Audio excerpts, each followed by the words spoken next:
CBS 46 News presents Public Affairs on Peach. Good morning and welcome to Public Affairs on Peachtree TV. I'm Karen Greer. On today's show, we're talking food safety for the summer, as well as tips on how to have a garden even if you don't have a yard. My first guest is Kristen Sumter from the UGA Extension Fulton County Services. It's a family and consumer sciences agent, and some great advice with us today as we head out into the summer grilling season, family picnics, anything you want to do outdoors. Kristen, thanks so much for joining us. Yes, thank you for having me. Well, we're going to talk food temperature. That's the first big thing that can really make people sick. You've got a nice, pretty ice cooler in front of you. What do you need when you're packing that summer picnic or lunch? So first thing you need is knowledge. So you need to know to keep your cold foods cold, your hot foods hot. So cold foods need to stay at 40 degrees or below. Hot foods need to stay 140 or above. So when you're actually packing, getting ready to go to your picnic or to the park, you want to have a great cooler. It can be cute and stylish. It can be really small. It can be large. If you have a big family gathering, it needs to be insulated on the inside. And to make sure that your cold foods are actually staying cold, you want to have ice packs, or you can have just ice that you buy at the store or you get it from your freezer. You dump it right on in. Sometimes it's easy for us to say, oh, we just need a couple small ice packs. That'll do the trick. But remember, 40 degrees or below, right? Right. So we need to be having a lot of different ice packs or a lot of ice. Well, Kristen, how would I know it's 40 degrees or below inside that cute little cooler? So we have a little trick. So you can get just your average fridge thermometer that you can hang in your fridge. Wow. And then you actually just throw it in your cooler. It's going to be best if you put it towards the top of the cooler so it's close to where you're opening and closing, and try to get it as far away from the ice or from those coolers as possible. What a great idea. Yeah. Never thought of that. So it trick. should stay at, what, about 34? So 40 degrees or below. Obviously not 32 where everything's going to get frozen, and that won't be fun at all. Okay. So what have you got in there that's staying cold, and is it cold? It is cold. So this is just a quinoa salad, but if you have any cold salads, anything with eggs, any mayonnaise-based items, if you have any cut fruits or cut vegetables, all of these are things that need to be staying cool at all times. Of course, if you have any drinks, they don't need to stay cold, but they're going to taste a lot better if they are cool. And then you have a towel in there, which I think is interesting.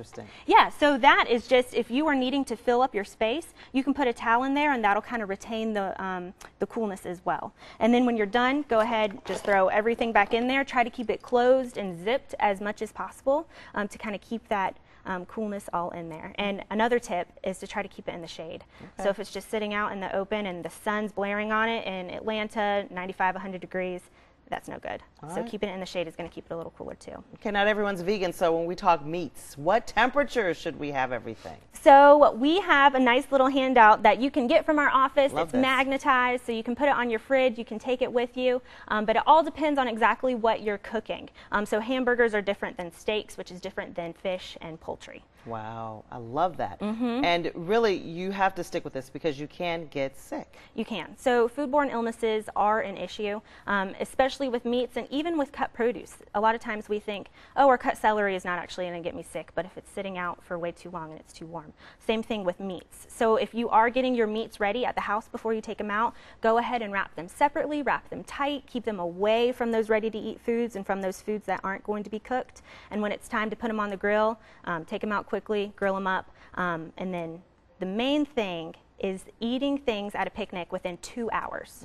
So once things come out of the coolers, eat them within 2 hours. Hurry up. And if it's 90 degrees or above, which it's going to be this summer, you need to eat it within 1 hour. Oh my goodness. So that's hard. We think about, I know, we're at a picnic, we're having a good time, we're joking around, it's been an hour, we're just going to keep the food out, we're going to munch. 3 hours pass. Can't do it. We just can't do it. Now, what's the rule of thumb for meat, though, for making sure, if you don't have a thermometer with you, that it's right and the prep is good? Because I love these as well. Yes. So you want to make sure that you're separating, when you're actually preparing all of your foods, that you are separating when you're cutting. So it's great to have different color cutting boards, one for your produce, one for poultry, one for your beef and your red meat, and that way when you wash it, you know what has gone where. And then we recommend having meat thermometers. So even if it looks like the color is no longer red or that it's good, we say do not trust it. So we always say keep a food thermometer with you and follow the instructions on it. And some are better than others, so we'll talk about that as well. Kristen, some great tips. Yeah. I could stay with you all day.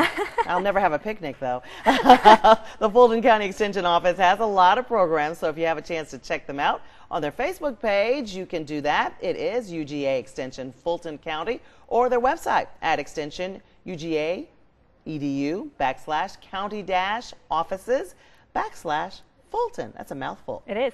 And don't touch that remote. Kristen's coming back to show us how to preserve all the goodness of summer. And when we come back, some advice on how to plant a garden, even if you don't have one of those fabulous sprawling lawns. We're going to be right back.